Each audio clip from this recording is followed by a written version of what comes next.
Bienvenidos al teórico virtual de Microbiología y Parasitología 1, segunda cátedra de la Universidad de Buenos Aires. El tema al cual vamos a charlar hoy va a ser sobre las generalidades de micología. A la micología la vamos a definir como la rama de la microbiología que estudia los hongos. Los hongos son microorganismos que pertenecen al reino fungi. El reino fungi más o menos está formado por 300.000 especies, alrededor de 300.000 especies. De estas 300.000 especies, solo entre 200 y 300 son las estudiadas en la micología médica. Digamos que entre 200 y 300 son de importancia para la medicina, especialmente para la infectología y el estudio de las infecciones producidas por los hongos. Antes de iniciar con la charla de las características generales que poseen los hongos, vamos a hablar de las aplicaciones que han tenido y que tienen en la actualidad los hongos. Una de ellas fue y sigue siendo la industria, como por ejemplo en la fermentación de bebidas, especialmente de bebidas alcohólicas, y también de algunas panificaciones. Se utilizan también para la maduración de quesos y de algunos embutidos. En la actualidad han tenido un gran resurgimiento en el uso en la actividad industrial y también en la industria farmacéutica, como por ejemplo la síntesis de proteínas unicelulares. También tiene un uso importante en la agricultura y en la producción de antibióticos, digamos fármacos, contra distintos microorganismos. Ahora bien, vamos a hablar de las características generales de los hongos, o eumicóticas, como sinónimo del mismo. Vamos a definir que los hongos son organismos eucariotas. Esto quiere decir que son organismos que poseen un núcleo verdadero, envuelto por una membrana nuclear, con presencia de nucleolo y cromatina. Otra característica de los hongos es que carecen de clorofila. Esto nos va a diferenciar de otros organismos como las plantas. Otra característica importante de los hongos es que no forman tejidos. No poseen la capacidad de formar tejidos. Y esto es muy importante. Los hongos, a su vez, también pueden ser organismos unicelulares y multicelulares. ¿Esto qué quiere decir? Que van a estar formados por una célula, si son unicelulares, o por varias células o multicelulares. Los hongos son seres heterótrofos. Esto quiere decir que requieren para su supervivencia nutrientes en el medio en que se encuentran. Los hongos también son organismos ubicuos. Esto quiere decir que los vamos a encontrar en varios lugares. Por ejemplo, en la tierra, en el aire y también formando parte de la flora normal de los individuos, especialmente en humanos y animales. Los hongos también pueden ser parásitos o saprófitos. Cuando hablamos que un hongo es parásito, es un hongo que produce una patología a nivel del huésped. O saprófitos, que pertenecen a la flora normal del individuo.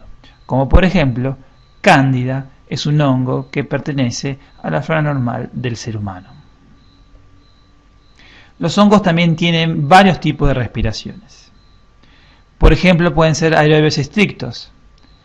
Son organismos que requieren la presencia para su supervivencia de oxígeno en la atmósfera.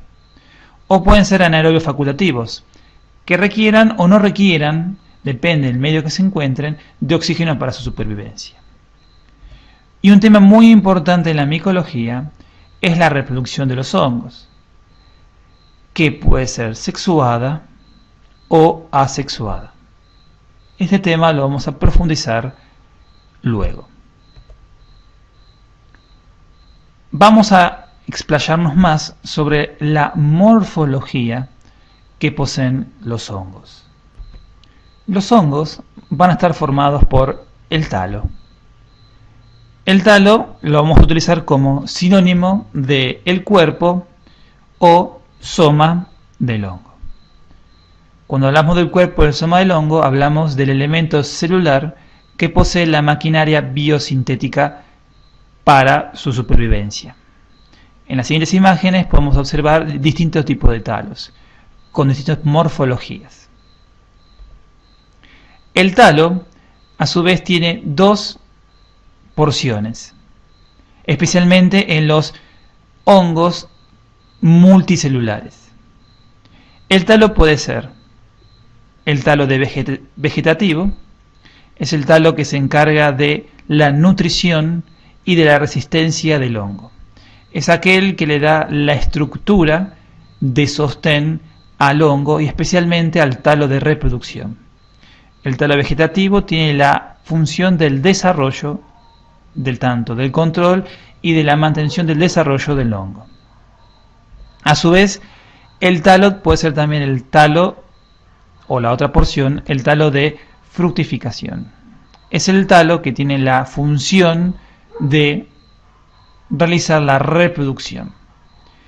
El talo de fructificación o de reproducción es el que va a originar los elementos de reproducción, al que vamos a llamar esporas, o en otra bibliografía también lo vamos a hallar como esporos. El talo también puede ser de dos formas, como dijimos anteriormente.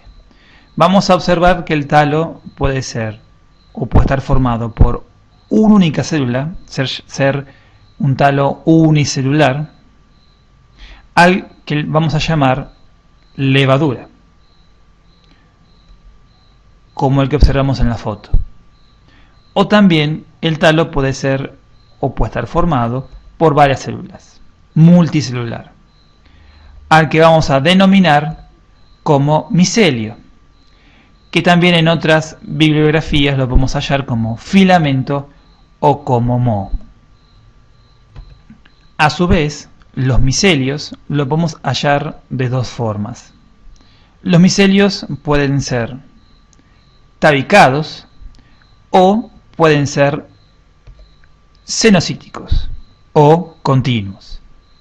Cuando decimos que el micelio es tabicado, estamos hablando donde los segmentos están unidos entre dos septos.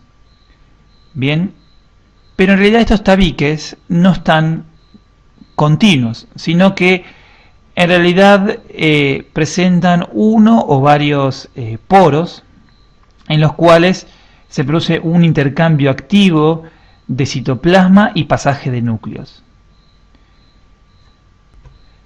Los segmentos o las hifas, que vamos a definir luego, del micelio septado o tabicado, tienen habitualmente un espesor de 2,5 micrómetros, en tanto que el micelio continuo cenocítico presenta un diámetro entre 10 a 15 micrómetros.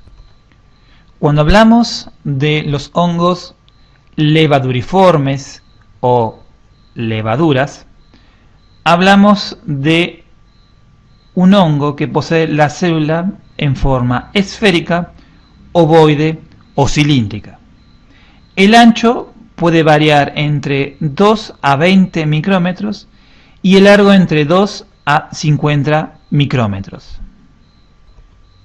Este tipo de hongos, algunos, poseen brotes, y estos brotes en algunas especies se pueden elongar y no separarse entre sí, dando origen a una estructura donde sucesivos brotes alargados quedan adheridos entre sí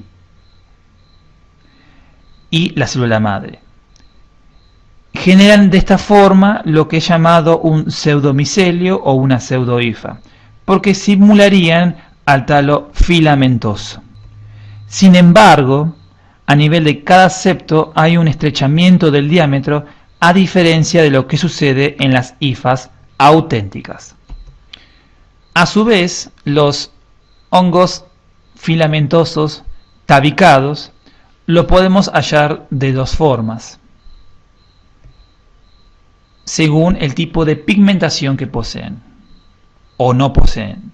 Podemos ver filamentos tabicados hialinos o también filamentos tabicados pigmentados. Un ejemplo de un hongo levaduriforme es Cándida, que posee en medios ricos en monosacáridos, forma una levadura con varios brotes que simulan ser pseudohifas o pseudomicelios. Vamos a seguir continuando con definiciones. Como dijimos anteriormente, las hifas van a ser ramificaciones de los micelios, digamos, de hongos multicelulares. Las hifas son estructuras que tienen forma de túbulo, multinucleada, que pueden ser con o sin septos. Hablábamos de los micelios cenocíticos o de los micelios tabicados. Por ejemplo, en la siguiente imagen sería lo que está rodeado del círculo rojo. La otra contraparte serían las pseudomicelias o pseudohifas, que en realidad eran brotes incompletos formadas por las levaduras, digamos hongos unicelulares, que simularían en sí al talo filamentoso, como podemos observar en la imagen de abajo. Un tema muy importante a tener en cuenta es la clasificación que poseen los hongos. Como todo tema importante en la microbiología, siempre está sujeto a revisión. Es por eso que es difícil encontrar actualizaciones a estos temas. Así que será explicado con la bibliografía convencional. Los hongos los podemos clasificar en varias subdivisiones del mismo reino. Vamos a iniciar con los Zygomicota, que como características principales poseen un micelio cenocítico y que lo podemos hallar en la tierra o como parásitos de plantas y de animales. Dentro de los ejemplos que pueden formar a esta subclase del reino fungi, Zygomicota, son los hongos Mucor y Rhizopus. La otra subdivisión es el Basidiomycota. Basidiomycota son hongos que pueden ser unicelulares o algunos con micelio septado. Pero dentro de los ejemplos de este reino no tienen algunos importancia en la micología médica. Es por eso que no nos vamos a extender mucho en esta subclasificación. La tercera subdivisión del reino fungi está formado por los Ascomycota, hongos que pueden ser unicelulares o filamentosos. Dentro de este grupo, como ejemplo, tenemos al Pidraia, hongos que forman patologías a nivel de la superficie, o mejor dicho, en la piel.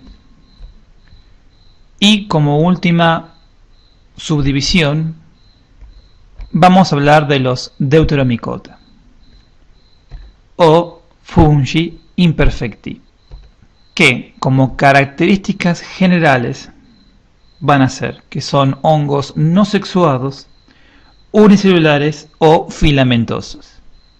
Dentro de los ejemplos de esta subclasificación podemos encontrar a Cándida, a Cryptococcus y también a Aspergillus.